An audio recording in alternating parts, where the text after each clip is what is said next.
المنار المنار المنار المنار المنار المنار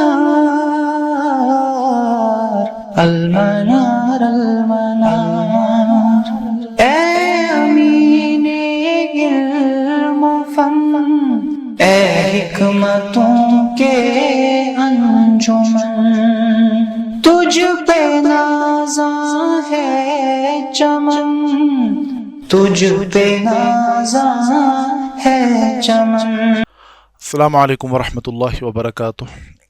الحمد للہ وکفی والسلام علی عبادہ الذین اصطفی، اما بعد، قال اللہ تعالی فی القرآن المجید انا نحن نزلنا الذکر وانا لہ لحافظون۔ رب اشرح لی صدری ویسر لی امری واحلل عقدۃ من لسانی یفقہوا قولی۔ اللہم ارنا الحق حقا وارزقنا اتباعہ وارنا الباطل باطلا وارزقنا اجتنابہ، آمین یا رب العالمین۔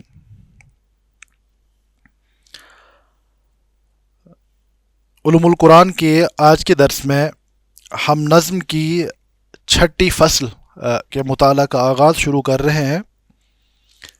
تو اس فصل کا جو عمومی عنوان ناظم رحمہ اللہ تعالیٰ نے قائم فرمایا ہے وہ ہے الفصل السادس من الانواع ما لا يدخل تحت الحصر۔ تو یوں سمجھیے کہ جیسے ہم مسیلینیس کا عنوان قائم کرتے ہیں، تو اس باب میں ناظم رحمہ اللہ تعالیٰ نے مختلف متفرق مسائل کا تذکرہ کیا ہے۔ تو فرماتے ہیں کہ اس باب میں ہم علوم القرآن سے متعلق ان مباحث کا تذکرہ کریں گے جو کہ کسی خاص نوع کے تحت جمع تو نہیں ہوتے، لیکن ان مسائل کی تعداد بہت زیادہ ہے۔ تو بہرحال اس فصل میں ناظم رحمہ اللہ تعالیٰ نے بہت اہم مباحث کا تذکرہ کیا ہے، جس میں امثال القرآن، اقسام القرآن، اسی طرح اعجاز القرآن یا فضائل القرآن وغیرہ۔ تو بہت سارے ابواب کا اس میں تذکرہ آیا ہے۔ تو انشاءاللہ تعالی ہم اس فصل کو شروع کریں گے، اور یہ اس نظم کی آخری فصل ہے۔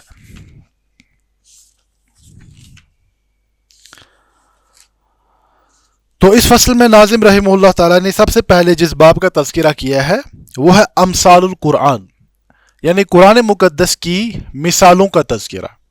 تو ہم دیکھتے ہیں قرآن مقدس میں متعدد مقامات پر اللہ رب العزت نے مختلف مثالوں کا تذکرہ کیا ہے، جیسے کہ مثلہم کمثل الذی استوقد نارا، یعنی ان لوگوں کی مثال اس شخص کی ہے جس نے ایک آگ کو شروع کیا، ٹھیک ہے۔ یا دوسرے مقام پر یہ کہا گیا کمثل الحمار یحمل اسفارا، ان کی مثال اس گدھے کی جیسی ہے جو کتابوں کا بوجھ لیے ہوئے پھرتا ہے، ٹھیک ہے۔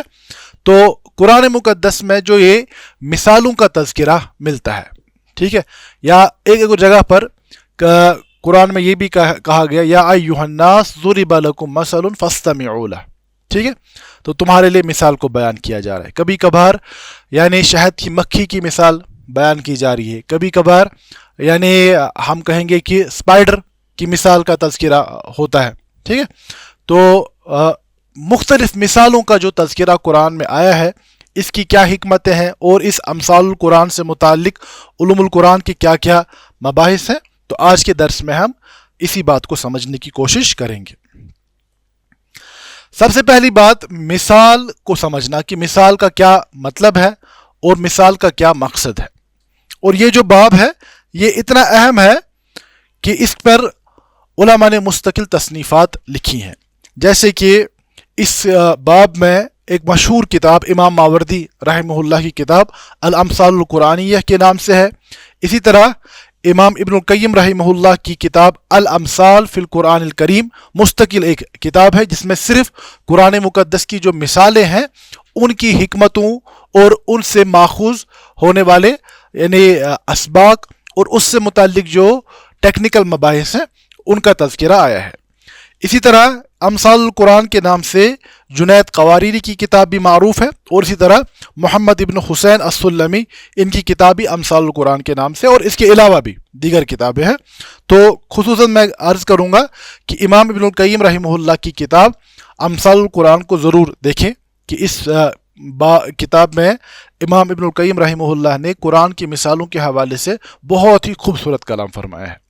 تو یہاں پر ہم دیکھیں گے یہ بات شاید آپ نے بھی محسوس کی ہو کہ امام ابن تیمیہ رحمہ اللہ کے علوم کے جو سب سے بڑے محافظ، شارح اور اس پر اضافہ کرنے والے ہیں وہ امام ابن القیم رحمہ اللہ ہے.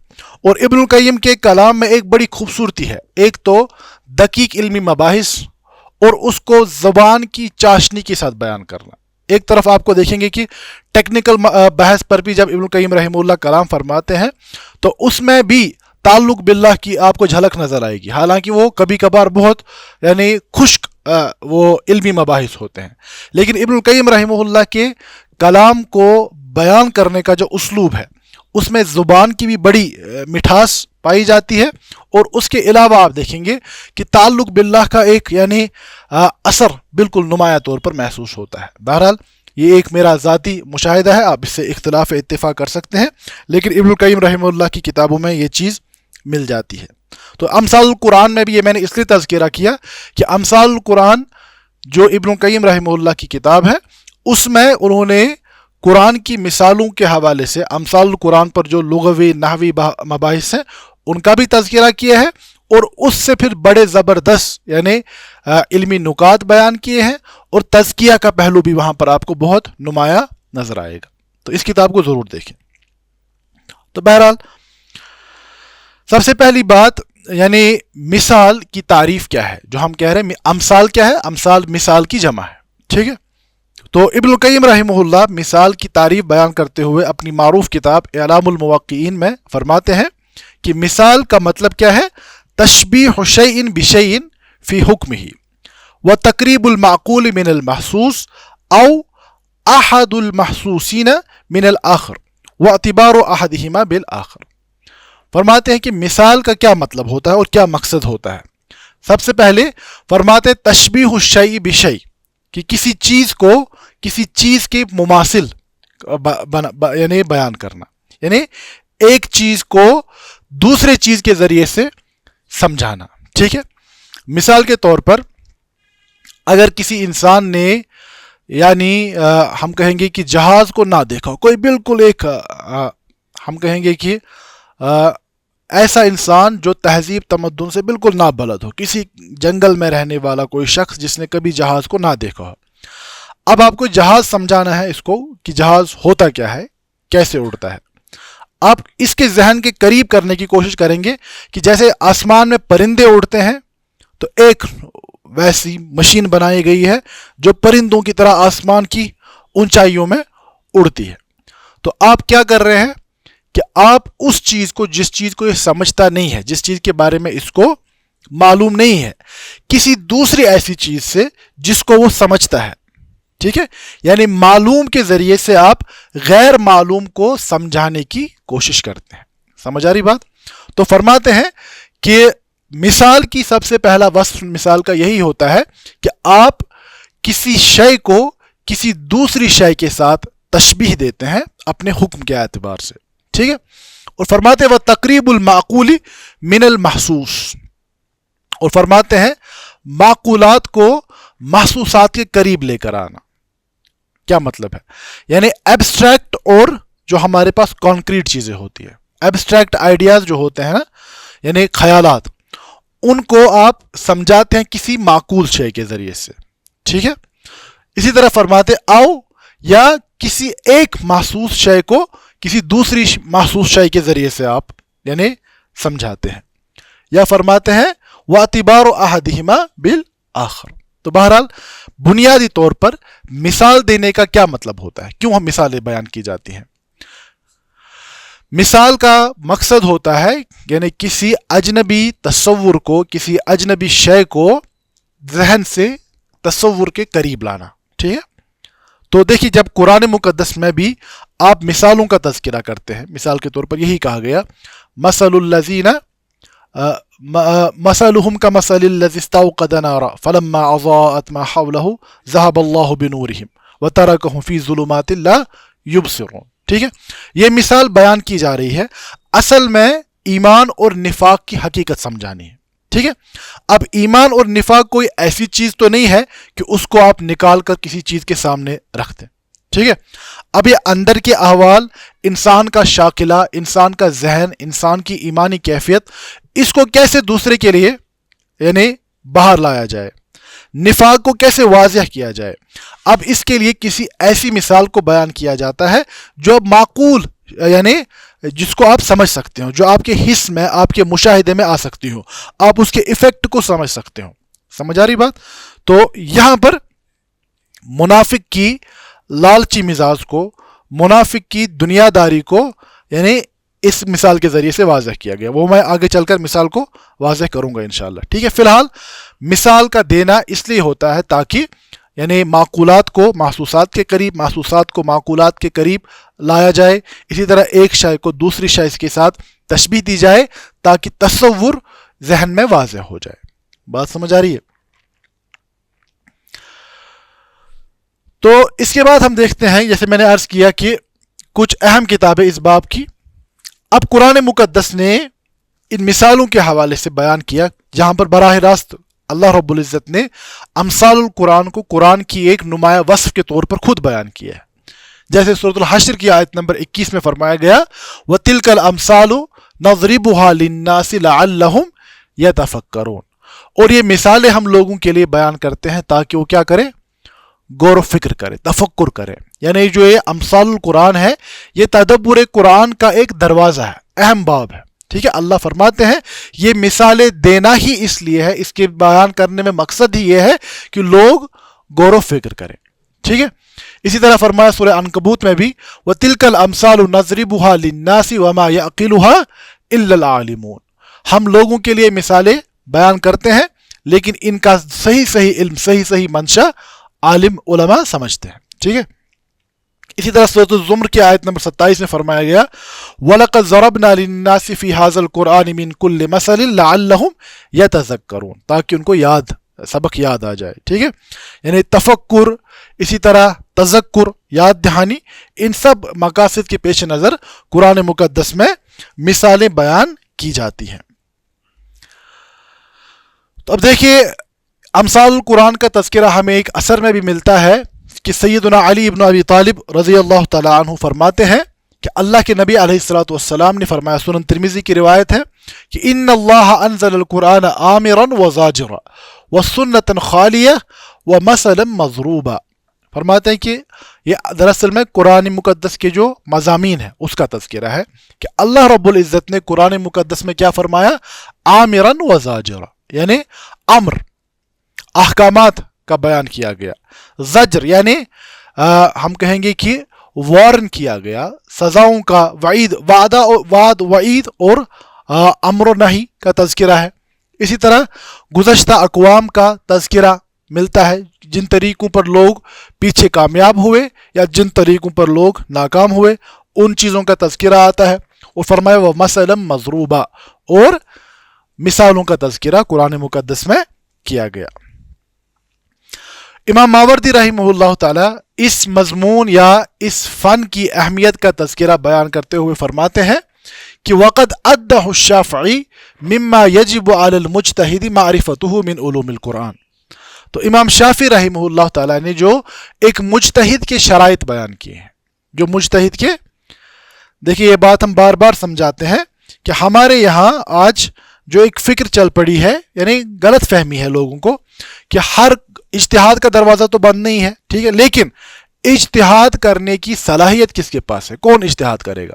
ٹھیک ہے، ایسا نہیں ہو سکتا کہ جو انسان بنیادی علوم سے بھی ناواقف ہے، جو علوم شریعہ کی ابجد سے بھی ناواقف ہے، تو وہ اجتہاد کرنے نکل جائے، تو یہ صحیح راستہ نہیں ہے. ٹھیک ہے، تو مجتہد کی شرائط ہیں کہ مجتہد کے لیے کن کن علوم کا جاننا ضروری ہے اور کتنا جاننا ضروری ہے، کس قدر مہارت ہونا ضروری ہے.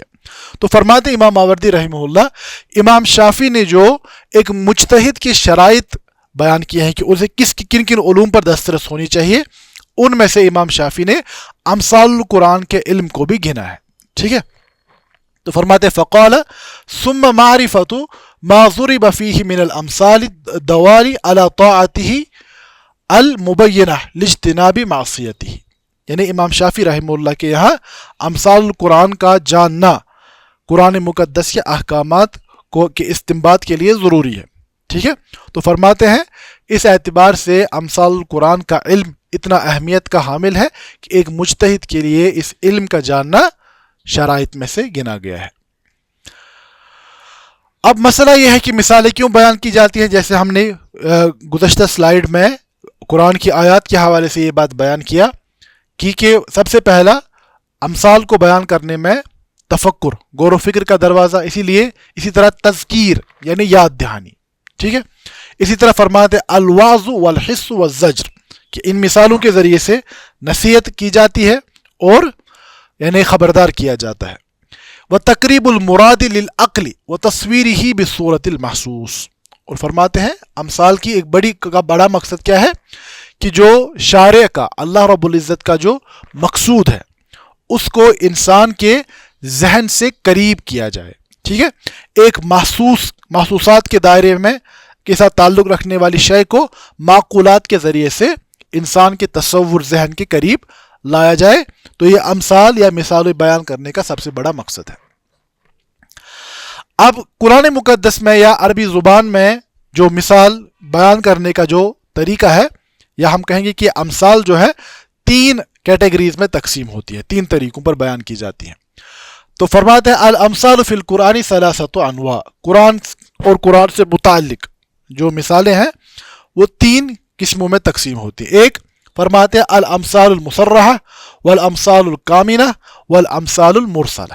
کتنی قسمیں ہیں؟ 3 قسمیں. ایک مصرحہ، دوسرا کامنہ اور تیسرا مرسلہ. تو ان کا کیا مطلب ہے وہ ہم سمجھیں گے. سب سے پہلی جو قسم ہے الامثال المصرحہ، اس کی تعریف میں علماء فرماتے ہیں وہی ما صرح فیہا بلفظ المثل او ما يدل علی التشبیہ. فرماتے ہیں یہ مثالیں بیان کرنے کا وہ طریقہ ہے جہاں پر صراحت کے ساتھ مثل الذین کفروا، مثل لفظ لے کر استعمال کیا، یعنی بالکل صراحت کے ساتھ یہ بات بیان کی جا رہی ہے کہ یہ مثال دی جا رہی ہے. جیسے ہم انگریزی زبان میں ای جی فار ایگزامپل، ٹھیک ہے، ای جی لگا کر آپ خود یہ بتاتے ہیں کہ یہاں سے آگے جو ہے یہ ہم دراصل پچھلی والی بات کی وضاحت ایک مثال کے ذریعے سے کر رہے ہیں. سمجھ آ رہی بات؟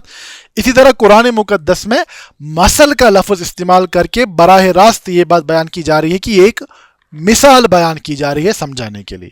ٹھیک ہے. دیکھیں مثال کے طور پر یہی جو ہم نے سورۃ البقرہ کے حوالے سے تذکرہ کیا، مثلہم کمثل الذی استوقد نارا. ٹھیک ہے.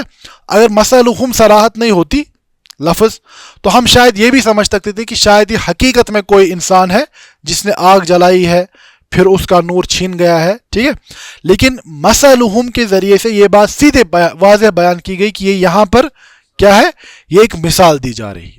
تو ہم کہیں گے کہ یہاں پر صراحت، مصرحہ اسی لیے کہتے ہیں کہ صراحت کے ساتھ ٹیکسٹ میں خود موجود ہوتا ہے کہ یہ مثال دی جا رہی ہے. بات سمجھ آ رہی ہے؟ تو فرماتے وہی ہے کثیرۃ فی القرآن، اور ایسا قرآن مقدس میں کثرت سے پایا جاتا ہے. جیسے کہ سورۃ البقرہ کی یہی آیت نمبر 17 سے 20، مثلہم کمثل الذی استوقد نارا. تو یہاں پر شروعات ہی لفظ مثلہم کے ذریعے سے کیا گیا. تو ہم کہیں گے یہ مثالوں کی کون سی قسم ہے؟ الامثال المصرحہ، یعنی جہاں پر صراحت کے ساتھ قرآن کے ٹیکسٹ میں یہ بات خود واضح کی جا رہی ہے کہ یہ مثال ہے. سمجھ آ رہی بات؟ فرماتے فی ہذہ الآیات، ان آیات میں ضرب اللہ للمنافقین مثلین، اللہ رب العزت نے منافقین کے لیے 2 مثالوں کا تذکرہ کیا ہے. مثلا نارین، ایک تو یعنی آگ کی مثال، اور دوسرا وہ مثلا ماعین، اور پانی کی مثال. جیسے کہ فرمایا مثلہم کمثل الذی استوقد نارا، پھر آگے کہا گیا او کصیب من السماء، یعنی کاف کے ذریعے سے یہاں پر. ٹھیک ہے. تو دیکھیں اب یہ جو مثالیں ہیں نا، ان کا تھوڑا سا اندازہ میں دوں کہ ابن قیم رحمہ اللہ نے کیسے ان مثالوں کو سے یعنی بات کو سمجھایا ہے. فرماتے ہیں وقد نزل الوحی من السماء متضمنا لاستنارة القلوب وحیاتها وذکر اللہ حظ المنافقین فی الحالین فهم بمنزلة من استوقد نارا للإضاءة والنفع حيث انتفعوا ماديا بالدخول في الإسلام ولكن لم يكن له أثر نوري في قلوبهم فذهب الله به في النار من الإضاعة ذهب الله بنورهم وأبقى ما فيها من الإحراق وهذا مثلهم النار. فرماتے دیکھیے قرآن میں کیا مثال دی گئی، مثلهم كمثل الذي استوقد نارا. جب آگ جلائی جاتی ہے، آگ کے ذریعے دو فائدے، دو چیزیں انسان کو حاصل ہوتی ہیں. ایک تو حرارت حاصل ہوتی ہے اور روشنی حاصل ہوتی ہے. نار اور نور، نار اور حرارت اور روشنی. سمجھ آ رہی بات؟ حرارت کے ذریعے سے انسان مادی نفع اٹھاتا ہے. آگ کو آپ اپنا یعنی مثال کے طور پر گوشت بننے کے لیے استعمال کرتے ہیں، گرمی کے لیے استعمال کرتے ہیں، ٹھیک ہے. اسی طرح جو آگ سے نور پیدا ہوتا ہے، جو روشنی پیدا ہوتی ہے، اس کے ذریعے سے آپ اپنے آس پاس کے ماحول کو دیکھ لیتے ہیں، ٹھیک ہے. اب دیکھیے کوئی مثال، کوئی شخص ایسا ہے 2 منٹ کے لیے جنگل میں کوئی شخص آگ جلائے بیٹھا ہے، ٹھیک ہے. اب اس نے آگ سے تو ایک نفع حاصل کر لیا، یعنی اس کے لیے گرمی کا سامان ہو گیا، کھانا تیار کرنے کا سامان ہو گیا، لیکن اس آگ کی روشنی میں اس نے یہ دیکھا کہ اس جنگل میں کتنے خطرات بھی ہیں، جھاڑیاں ہیں، جانور ہیں، کیڑے مکوڑے ہیں، اس کو یہ سب کچھ نظر آ رہا ہے، ٹھیک ہے. تو یعنی ابھی تک کیا تھا، اس کو بصارت بھی حاصل ہو رہی تھی، یہ دیکھ بھی رہا تھا اور نفع بھی اٹھا رہا تھا. اب ایسا ہو گیا کہ یہ ایک شخص 2 منٹ کے لیے اندھا ہو گیا، ٹھیک ہے، اس کی قوت بصارت ختم ہو گئی. اب اس کا ڈر نہ جاننے والے سے زیادہ خطرناک ڈر ہوگا. کیوں؟ کیونکہ ایک تو جو سارا وہ گرد و پیش میں خطرات ہیں اس کو پتہ ہے، اور جو یہ آگ ابھی تک اس کے لیے نفع کا سامان بن رہی تھی، یہ آگ خود اب اس کے لیے خطرہ بن جائے گی، کیونکہ اب اس آگ کو بھی، آگ سے بچنے کا بھی کوئی سامان اپنے لیے نہیں کر پائے گا. سمجھ آ رہی بات؟ تو فرماتے ہیں دیکھیے اللہ رب العزت نے کیا فرمایا منافقین کی مثال، کہ مثلہم، ان کی مثال ایسی ہے کمثل الذی استوقد نارا، جیسے کہ ایک شخص نے کیا جلایا، آگ کو جلایا. فلما اضاءت ما حولہ، اب جب اس آگ کی روشنی میں گرد و پیش کیا ہوا، روشن ہوا. ذہب اللہ بنورہم، دیکھیے یہاں پر یہ بات کیا ہے، اللہ نے ان کا نار نہیں چھینا، کیا چھینا، نور کو چھین لیا. جو منافق ہوتا ہے وہ وحی کی روشنی میں ان سب چیزوں کو جان لیتا ہے. سمجھ آ رہی بات؟ ان سب چیزوں کو وہ کیا ہے، دیکھتا ہے، جانتا ہے، قرآن کی آیات کو سنتا ہے، لیکن اس کے بعد نور قلب نفاق کی وجہ سے کیا ہے، چھن جاتا ہے. وَتَرَكَهُمْ فِي ظُلُمَاتٍ، اور اب اس آگ سے، نور سے چھن جانے کے بعد ان کو اندھیروں میں، ایک اندھیرے میں نہیں، ظلمات لا یبصرون، یعنی ان کو ڈالا جاتا ہے وہاں پر. تو یہی ابن القیم رحمہ اللہ فرماتے ہیں کہ جیسے اس کی مثال ایسی ہے کہ یہ منافقین اسلام لا کر مادی فوائد تو حاصل کر لیتے ہیں، مال غنیمت بھی حاصل کر لیا، دنیا میں مسلمانوں کا سٹیٹس بھی حاصل کر لیا، کبھی کبھار مسلمانوں کے حکمران بھی بن گئے، ٹھیک ہے. یعنی اسلام کی بنیاد پر یہ مادی فوائد تو حاصل کر لیتے ہیں، جیسے میں نے کہا تھا کہ نار کا ایک فائدہ ہے. لیکن فرمایا وَلَمْ يَكُنْ لَهُ أَثَرٌ نُورِ فِي قُلُوبِهِمْ، لیکن اسلام کا جو نور بصیرت جس کا تعلق انسان کے قلب کے ساتھ ہے، اس سے یہ لوگ محروم کیے جاتے ہیں. تو یہی اللہ نے فرمایا ذہب اللہ بنورہم، اللہ نے کیا چھین لیا، ان کا نور چھین لیا. وَأَبْقَى مَا فِيهَا مِنَ الْإِحْرَاقِ، اب ان کے پاس صرف آگ کا جلانا باقی رہ گیا، آگ کا جو باقی فائدہ تھا وہ نہیں ہے، ٹھیک ہے. فرماتے ہیں دوسری جو مثال مائی بیان کی گئی، او کصیب من السماء فیہ ظلمات ورعد وبرق یجعلون اصابعهم فی آذانهم من الصواعق حذر الموت واللہ محیط بالکافرین. تو فرماتے ہیں دوسری، ایک تو ناری مثال ہے، دوسری مائی پانی.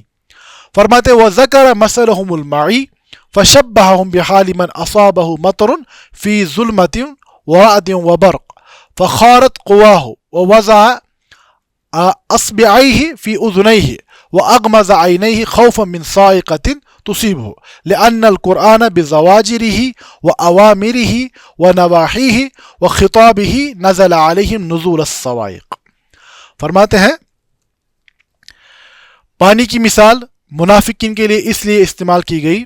فرماتے ہیں کہ آپ ایسا تصور کیجئے کہ ایک شخص ایک بالکل اندھیری رات میں یعنی کسی راستے میں ہے اور زبردست بارش شروع ہو گئی اور اس بارش کے ساتھ زبردست گرج اور چمک یعنی بھی ساتھ ہے اس کے ساتھ. ٹھیک ہے, تو فرماتے ہیں اب اس بارش میں اس زبردست یعنی ہم کہیں گے کہ گرج چمک میں موسلا دار بارش نہیں, اس کے بعد دیکھیں ایک تو کھاریے کی بارش, دوسرا نہیں ہوتا ہے کہ اندھیرا بھی ہے.